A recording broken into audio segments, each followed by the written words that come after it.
नमस्कार। पिछले कुछ सालों से लोगों में एक चलन बढ़ता जा रहा है कि वो महापुरुषों, वीर नायकों, संतों, यहाँ तक कि भगवान को भी अपनी अपनी जाति और धर्म का बताकर उनके ऊपर अपना दावा ठोकते हैं। भगवान श्री कृष्ण, महान आचार्य चाणक्य, चंद्रगुप्त मौर्य, गुप्त वंश के जो सम्राट हैं वो, कनिष्क, मिहिर भोज, पृथ्वीराज चौहान, महाराणा प्रताप, वीर शिवाजी, ये तमाम, इसके अलावा जो नए दौर में हैं सरदार पटेल, उन पर दो जातियां एक साथ दावा ठोकती हैं। महाराजा रणजीत सिंह को भी एक जाति अपना बताती है।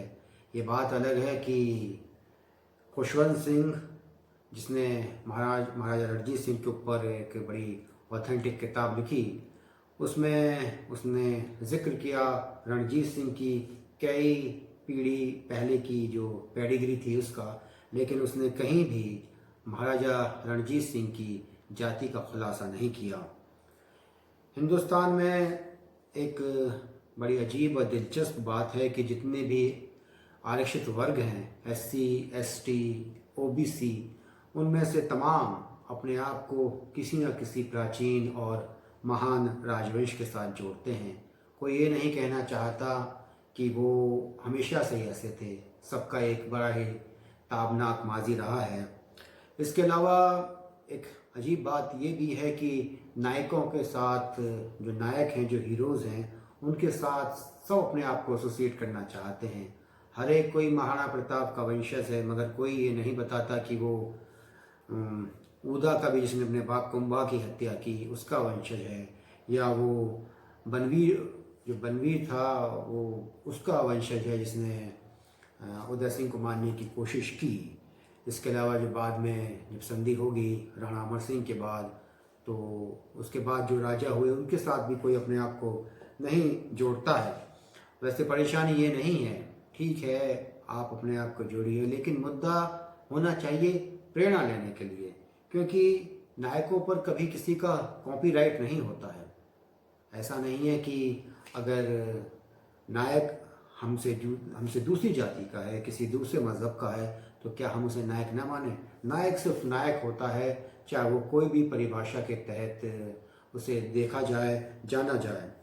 और जो बड़ी जातियां हैं, बड़ी इन द सेंस ऑफ ज्ञान में, समृद्धि में, वो कभी ऐसे नायकों की तरफ नहीं भागती हैं। मसलन ब्राह्मण, सही है कि वो भगवान परशुराम की जयंती मनाते हैं, जन्मोत्सव मनाते हैं और उन्हें अपना नायक बताते हैं, लेकिन अगर वो ऐसे नायकों को गिनने के काम पर लग जाएं तो 90% नायक तो उन्हीं की जाति के निकलेंगे आधुनिक दौर में, पिछले 100-200 साल में। इसके अलावा कायस्थ थे, उन्होंने कभी नहीं कहा कि सुभाष चंद्र बोस कायस्थ थे, जयप्रकाश नारायण कायस्थ थे, लाल बहादुर शास्त्री कायस्थ थे, महानायक अमिताभ बच्चन कायस्थ हैं। बस इतना करते हैं कि दिवाली के 1-2 रोज़ बाद वो भगवान चित्रगुप्त की पूजा करते हैं। इसके अलावा वैश्य भले ही महाराजा अग्रसेन को मानते हैं, और वो भी एक सिंबॉलिक तौर पर मानते हैं, क्योंकि महाराजा अग्रसेन का इतिहास में कब स्थान था, वो कब पैदा हुए, इसके बारे में कोई पुख्ता प्रमाण नहीं है। लेकिन फिर भी ये संकात्मक है, तो ये संकेतात्मक है, तो इसमें कोई परेशानी नहीं है। लेकिन बड़े दुख की बात है कि साहित्य, सिनेमा, खेल, तमाम क्षेत्रों में लोग कामयाब होने वालों को, जो नायक हैं, उन्हें इस बात पर उनकी प्रशंसा करते हैं कि उनकी जाति का है। किसी बड़े इम्तहान का जब रिज़ल्ट निकलता है तो आजकल सोशल नेटवर्किंग साइट्स पे एक नया चलन शुरू हुआ है कि अपनी अपनी जाति के जो कामयाब उम्मीदवार हैं उनकी तारीफ़ की जाती है, उनकी बड़ाई की जाती है। ये देश को किस दिशा में ले जा रहा है, ये सोचना कभी कभी बड़ा दुखदाई होता है। और जो लोग बातें करते हैं, लंबे चौड़े दावे करते हैं, उनकी बातें जो हैं अगर देखी जाएं, औरंगज़ेब के दरबार में ऐसे ऐसे लोगों ने जाकर सजदा किया, मनसबदार बने, अगर उसका जिक्र आज यहाँ कर दिया जाए तो तूफ़ान समझ जाएगा, लोग लड़ने मरने के लिए तैयार हो जाएंगे। और जाति की कीमत लोगों ने चुकाई है। जाति की वजह से जो बड़े नायक थे उन्हें समाज में, इतिहास में उनका एक मुनासिब स्थान नहीं मिला। उदाहरण के लिए वीर वैरागी लक्ष्मण दास या माधो दास जो उनका नाम था, वो हिंदुस्तान के अगर 5 बड़े योद्धाओं की फहरिस्त बनेगी तो उनका नाम भी उसमें होगा, लेकिन इतिहास में उनका कोई नाम नहीं है।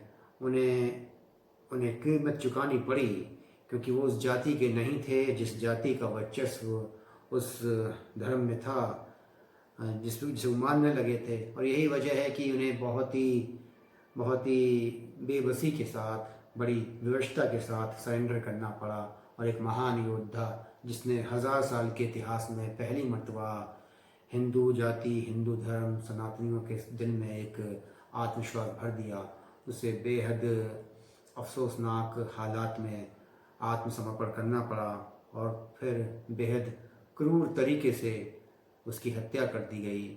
और आज भी उसे उसका जो उचित स्थान है वो इतिहास में नहीं दिया जा रहा है। और ऐसा इसलिए हुआ क्योंकि उसकी जाति वो नहीं थी जो आज के सियासी समीकरणों में लोगों को सूट करती है। अतीत के आधार पर वर्तमान के नायकत्व पर दाव लगाना कहाँ तक मुनासिब है, कहाँ तक सही है, इस पर विचार विमर्श हो सकता है, इस पर बहस हो सकती है। परिस्थितियाँ भिन्न होती हैं और परिस्थितियों के हिसाब से ही नायक बनते और बिगड़ते हैं।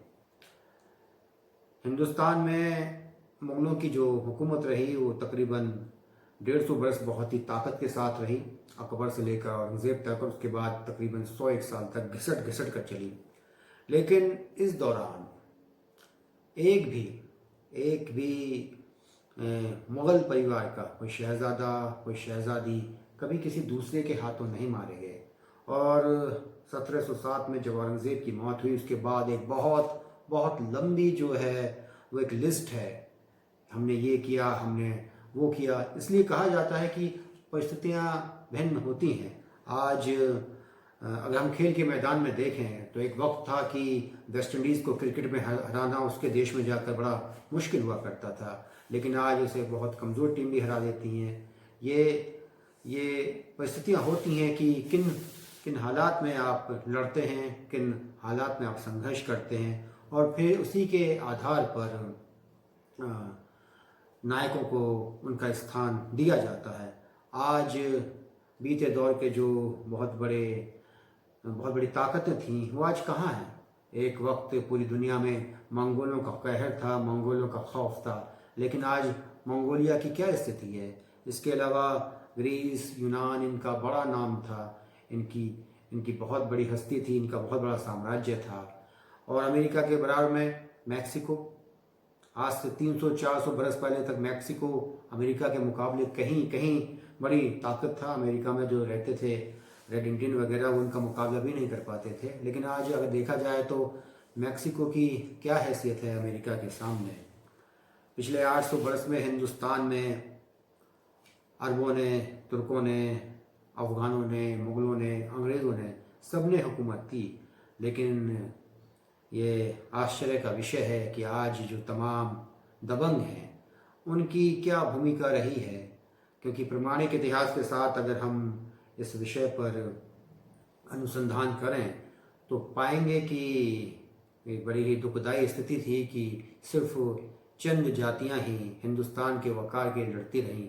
ये बात अलग है कि ये जो सबकी अपनी अपनी खुद की जो वंशावलियां हैं, सबका खुद का इतिहास है, उस इतिहास में तो सब लोग महान हैं, सब लोग वीर हैं। उसमें कहा जाता है कि तैमूर लंग जो आया उसके भाला मारा, उसकी भाले की वजह से मर गया। ये बात अलग है कि हिंदुस्तान से जाने के तकरीबन 5-6 साल बाद उसकी मौत हुई। आज दिल्ली में बहलोल लोदी के मकबरे पर आसपास के जो गांव वाले हैं उन्होंने अपनी भैंसें बांध रखी हैं। एक वक्त था कि जब लोदी डायनेस्टी दिल्ली में हुकूमत करती थी, किसी की जुर्रत नहीं थी कोई उनके महल के आसपास भी पैरों में जूते पहनकर निकल जाए, लेकिन आज उसके मकबरे पर भैंसें बांध रखी हैं। इसलिए कहा जाता है कि समय सबसे ज़्यादा शक्तिशाली होता है। सबको अप्रमाणिक तथ्यों के आधार पर हिंदुस्तान के इतिहास में अपनी सुनहरी मौजूदगी दर्ज करानी है। भारतवर्ष बहुत सिमट गया है। एक वक्त था कि हिंदुस्तान में भारतवर्ष में अफ़गानिस्तान, पाकिस्तान, बांग्लादेश, यहाँ तक कि ईरान तक का इलाका आता था। अब जो हमारे पास जो शेष देश है हम उसे ही बेहतर बनाएं। इसलिए अच्छा होगा कि सभी महापुरुषों, महानायकों को बिना किसी भेदभाव के हम उनका सम्मान करें, उन्हें याद करें। एक दूसरे को अपमानित करने के लिए, नीचा दिखाने के लिए हम तर्कों, कुतर्कों और स्वरचित मान्यताओं का सहारा ना लें। साधु संत, महापुरुष और वीर, इनकी कोई जाति, इनका कोई धर्म नहीं होता है। ये इनके संदेश, इनका ज्ञान, इनका उपदेश, इनकी रचनाएं हम सभी के लिए प्रेरणा और पथ प्रदर्शक होती हैं। और अगर लोगों के दिल में इतना ही रंज है, इतना ही दुख है और इतनी ही ख्वाहिश है कि वो अपने आप को सबसे आगे, सबसे वीर, सबसे दिलेर साबित करें, तो वो चले जाएं सुप्रीम कोर्ट में, या तो सुप्रीम कोर्ट से कोई आदेश ले आएँ, कोई फैसला ले आएँ जो ये कह दे कि भाई ये न्याय किसका था, ये न्याय किसका था, ये खलनायक किसका था। वरना सब लोग कहते रहेंगे। और अगर आप सबको नायक मानते हैं अपनी जाति का, कोई हर्ज नहीं है, लेकिन नायक मानिए, दूसरों को भी नायक मानने दीजिए। दूसरी जातियों का अपमान मत कीजिए। आपका ये दावा है कि फलां व्यक्ति हम में से था या हम उसके वंशज हैं, अच्छी बात है, लेकिन जो दूसरे कह रहे हैं उन्हें भी कहने दीजिए। अगर आपके पास कोई बहुत बड़ा प्रमाण है, कोई बहुत बड़ा सबूत है तो साबित कर दीजिए। वरना जो मान्यताएं पिछले 1000, 1500-2000 साल से चली आ रही हैं, हिंदुस्तान उन्हीं के आधार पर चलेगा। और इसके अलावा अगर आपको लगता है कि आप चंद दशकों की संपन्नता और चंद दशकों की जमहूरी भागीदारी की बदौलत अपने आप को उनसे अव्वल साबित कर देंगे और झूठ के ऊपर मान्यता की मोहर लगा देंगे, तो ये मुमकिन नहीं है। नमस्कार, जय हिंद।